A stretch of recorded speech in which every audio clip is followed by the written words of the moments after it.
On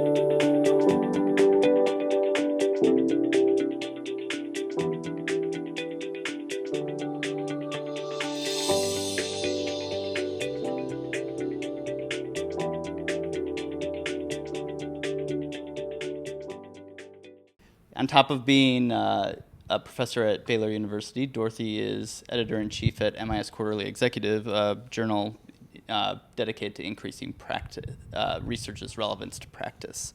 And so we thought it'd be good to get her in the room with Jim Spohrer at IBM and have them talk about how that can actually happen and how that does happen, and how HICSS can also be a venue for that to happen. So first of all, Dorothy, if you would like to say a few words about how MISQE's mission pushes forward practice and getting research to practice.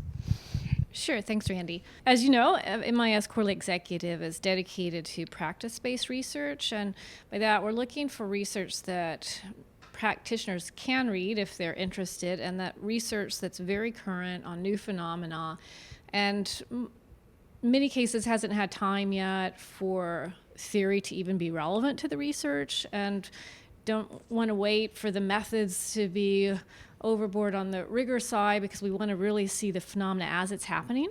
And so we emphasize that kind of research, and a lot of it is case studies, and it's case studies of firms doing cutting edge things with technology. And then we try to publish in a way that's easy to read. I mean, my goal is you could read the whole issue in an hour, you know, instead of half a paper in an hour, so you can read it. And what we find is that we have very high downloads to our papers, and I think they're being used a lot in executive education and MBA education. So it's hard for us to tell if practitioners in practice are reading them, but we do know that the next generation that's coming out, that's being educated now, they are using a lot of our articles from MISQE. Yeah, one of the main ways they're digesting it is getting it into the classroom when they're learning.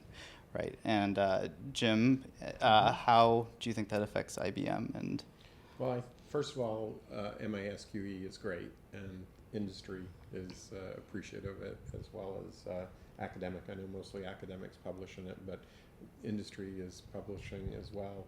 And I really think it's the case studies. I mean, it's great to be here at HICSS, because HICSS is a working conference and you see lots of case studies. You don't, like you say, you don't see that polished, 6 decimal point rigor, kind of really super mature. You're really there at the beginning. You get to see, when fresh new sources of data are becoming available, and that's very exciting for us. Mm-hmm. And I imagine that cutting edge aspect to the research that makes it practitioner oriented is really good for IBM, because they can pick up on research early instead of having to wait several years for it to go through the whole rigorous process. Yeah. Absolutely. And I think the other thing that's really exciting is right now IBM is transforming into a cognitive systems and cloud platform company. So we're making all of our technologies freely available to faculty and students around the world. So that's, all the Twitter data.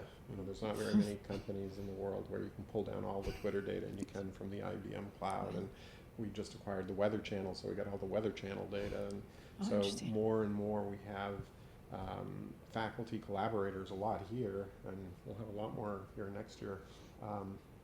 Who are developing case studies, and I think some of those would be appropriate from MISQE. Yeah. So MISQE does one of the best articles it does every year is in December, that does the key issues for IT executives article.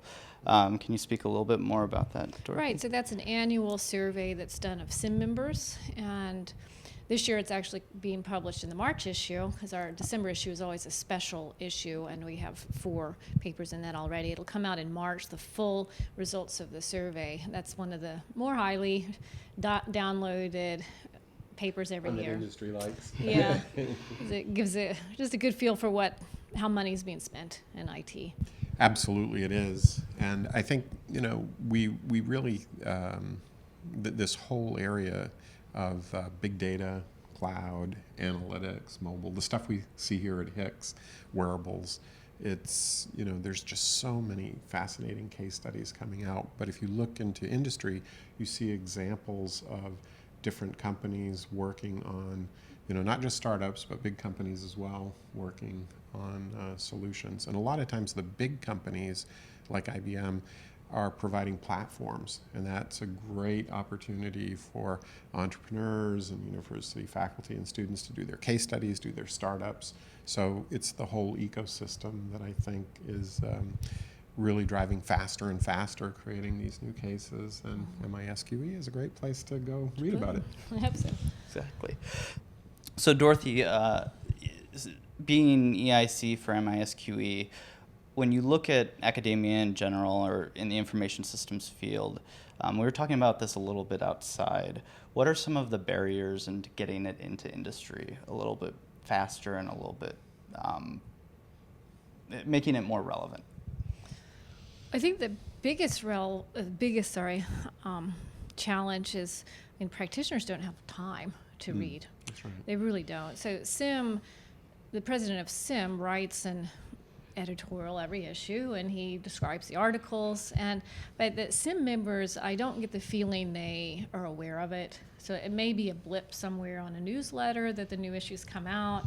We have podcasts of each article that are 2 to 3 minutes, and that was Alan Dennison's idea. It's a brilliant idea. Those podcasts summarize the article in 2 to 3 minutes, and they're very nicely done. We have executive summaries of every article, but I still feel like there is so much information out there that for any executive just to decide what am I going to spend my time reading, and that's a challenge because they don't have that kind of time. I think that's why I'm very happy that our work is used a lot in education, because that's when people have to read, even if they don't want to or they don't have time.